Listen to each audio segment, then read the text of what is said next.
In the heart of Gordon, a small and peaceful village surrounded by lush forests and rivers, there lived a clever girl named Kemy.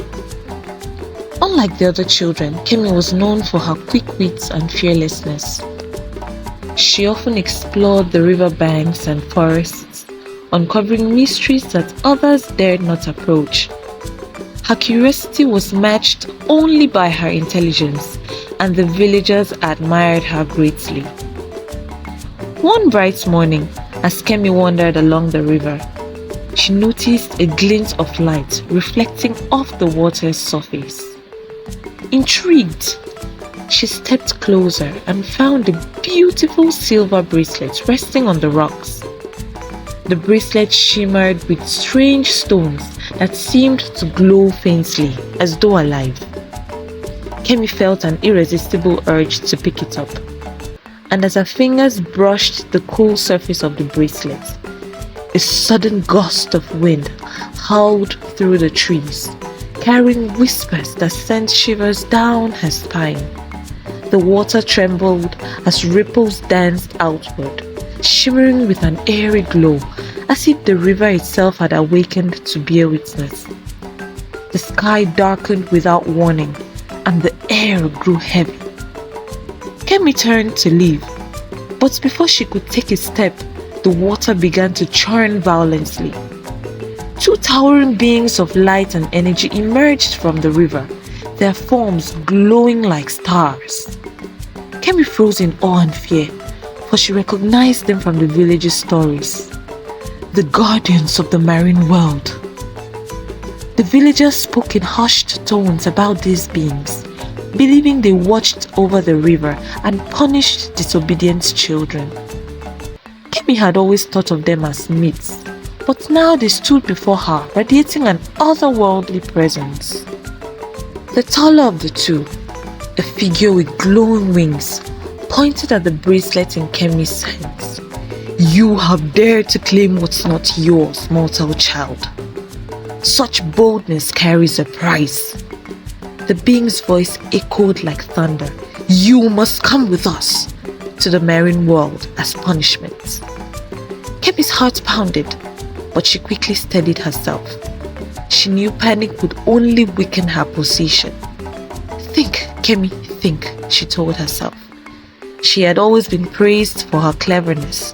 This was the moment to prove it. Her mind raced through stories and lessons she had heard from the elders. She remembered how wit and courage had saved others in tales of old. "If I can outsmart them, I'll be free," she resolved, squaring her shoulders and meeting the being's glowing gaze. She knew she had to think fast. "I am not a thief," she declared boldly. "I found this bracelet by the river. If you want to take me, it would only be fair that we play a game first. If I win, I keep my freedom. If I lose, I will go with you." The marine beings exchanged glances, clearly impressed by her bravery. "What game do you propose?" the winged one asked. Kemy stood tall. "A game of riddles. If I can ask a riddle you cannot answer, I get to stay. But if you answer my riddle, I will come with you." Intrigued by her confidence, the guardians nodded in agreement. Kemy smiled, knowing she had bought herself a chance to outwit them. Kemy faced the towering beings with determination, her mind racing to come up with the perfect riddle. She took a deep breath and asked, "I can fly without wings. I can cry without eyes. Wherever I go, darkness flies. What am I?" The marine beings pondered her words, their luminous forms dimming slightly as they considered the question. After a long silence, the winged leader finally spoke. "It is a cloud." Kemy nodded, hiding her disappointment at their correct answer, but she was not ready to give up. She quickly posed another riddle. I speak without a mouth and hear without ears. I have nobody, but I come alive with the wind. What am I? This time, the beings fell silent for longer. They whispered amongst themselves, their lights flickering with uncertainty. Finally, the leader admitted defeat. We do not know the answer. Kemy's eyes sparkled with triumph. It is an echo, she declared. The marine beings looked at her with newfound respect. But Kemy was not finished. She decided to push her luck even further. One more riddle, she announced. If I can stump you again, will you promise to take me with you as a guest, not as a prisoner? Intrigued, the guardians agreed. Kemy grinned and posed her final challenge. What has roots as nobody sees, is taller than trees. Up, up it goes, and yet never grows. The marine beings whispered urgently, their lights pulsing as they struggled to find an answer. After a long deliberation, they finally surrendered. We do not know. Kemy beamed.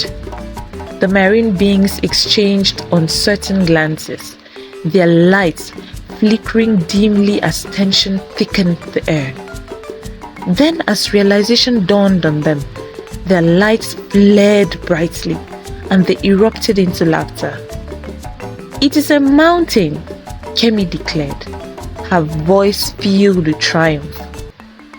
The guardians erupted into laughter, their lights glowing brighter than ever. You have proven yourself worthy, child, the winged one said. You may come with us, not as a prisoner, but as a guest of honor. Kemy followed the marine beings into the depths of the river, where the water parted to reveal a glowing pathway. She marveled at the beauty of the marine world, a realm of shimmering palaces, glowing plants, and creatures of light. The guardians introduced her to their people, who welcomed her with awe and admiration. During her stay, Kemy learned the secrets of the marine world. She listened to their stories, studied their ways, and shared tales of her village. In return, they gifted her knowledge and wisdom that no human had ever possessed. When it was time to return home, the guardians escorted Kemy back to the river. They promised that she could visit whenever she wanted, and asked her to continue sharing her stories and lessons with her people. Kemy returned to Gordon as a hero, her arrival greeted with cheers and tears of joy. The villagers gathered around her, marveling at the shimmering bracelet and the strange glow that seemed to linger on her skin. Children clung to her legs, begging for stories of her journey, while elders looked at her with newfound respect. Mothers wept, thankful for her safe return, and the chief of the village declared a feast in her honor.